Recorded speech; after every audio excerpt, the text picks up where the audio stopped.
Are you looking at your goals from January and wondering, what the hell happened?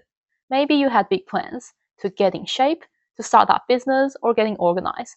But here we are in July, and you're struggling to reach any goals you set.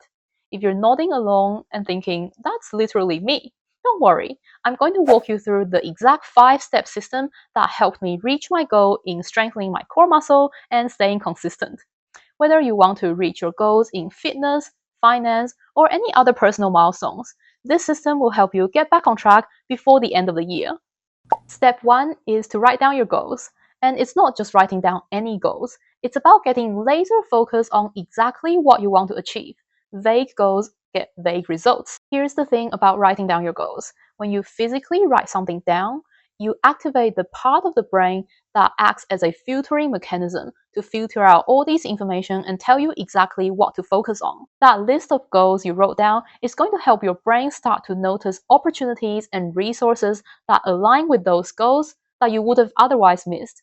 But here's where most people mess up. They write down goals that are way too broad and unspecific. You need to give your brain something to focus on. Instead of writing, I want to get fit, I want to adapt a healthy lifestyle, write, I want to be able to do 10 push-ups in a row, or I want to eat 5 servings of vegetables a day. Instead of, I want to improve my cardio, write, I want to be able to run 3 kilometers within 30 minutes. Do you see the difference? These goals are specific and measurable, and it's going to help your brain to be able to create a picture of what success looks like. Now you have clarity on what you want, you need to figure out what's stopping you from getting there. There are really only 2 problems that's creating the gap between where you are now and where you want to be in the future: the knowledge problem or the execution problem. A knowledge problem means you don't know how to get to your goals. You lack the information, the strategies, or the understanding of the steps you need to take. On the other hand, if you have an execution problem, you know exactly what to do, but you're struggling to do it consistently. Let me give you some examples. If your goal is to have that healthy lifestyle that we talked about earlier, do you actually know what a healthy diet consists of? Do you know what kind of workout and routines you should be following and at what intensity to prevent you from getting injury? If the answer is no, then you have a knowledge problem. But if the answer is yes, and you're still not doing it, you keep skipping your workout or eating poorly, mindlessly snacking, then you have an execution problem. So here's how to solve both of them. If you lack the knowledge, you can read books, watch educational videos on the topic, or find mentors or coaches that can guide you. If you lack execution, you need to focus on making things stupidly simple to start. Outline 3 simple actionable steps that you can take in the next 24 hours. And when I say small, I mean small, like washing and chopping up vegetables so you have it ready for you to snack on anytime. Or going to bed 5 minutes earlier so you can wake up in the morning early and do 5 wall push-ups. You can also reverse engineer your goals. If you want to reach the goal of getting 10 push-ups in a row, you can start with using light arm weights or doing wall push-ups. The key is having that momentum going, not perfection. But here's the reality. Something needs to change for you to get different results than what you're getting now. You can't keep living the same way and expect different outcomes. This is where you need to identify your new standards and priorities in life that aligns with those goals you've set. What are you willing to say no to in order to maintain that new standards? What is your new baseline and non-negotiables? Let's say you're trying to adopt that healthy lifestyle. Your new standards might be that you don't tolerate mindless snacking anymore, or you refuse to get less than 8 hours of sleep a day. It could be that you prioritize your workout and you don't let anything else on your schedule push it out. This might mean saying no to late night clubbing because you need to prioritize that morning workout. It could be saying no to eating at an all-you-can-eat buffet because it doesn't align with your new standards anymore. But the key is you need to start seeing yourself as the person who already lived those standards. You're not someone who's trying to be healthy.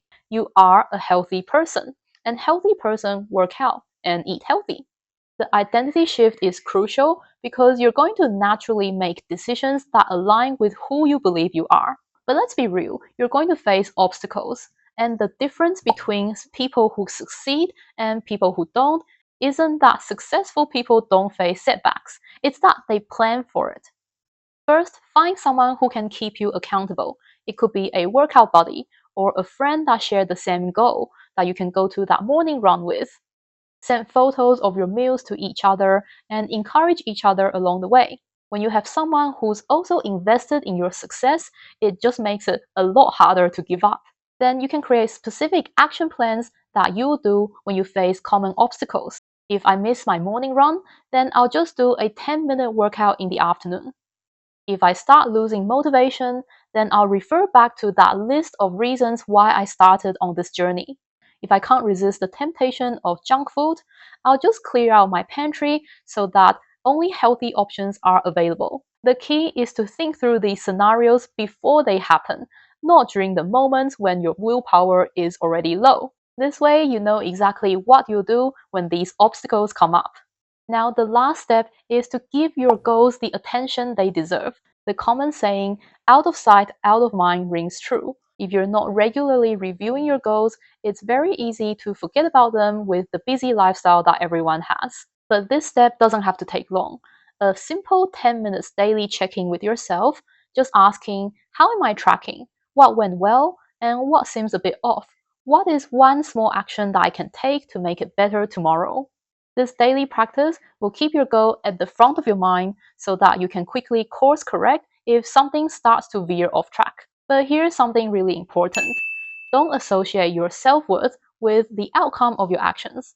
We can control our actions, but a lot of the time, the results aren't very clear in the early stages. Whether you're working on that healthy lifestyle or building your own business, a lot of the time, the things that are worth doing has delayed gratification. So even if you're doing all the work but not seeing dramatic results yet, just trust that you're on the right path. The compound effect of your daily actions will show up. It just takes time.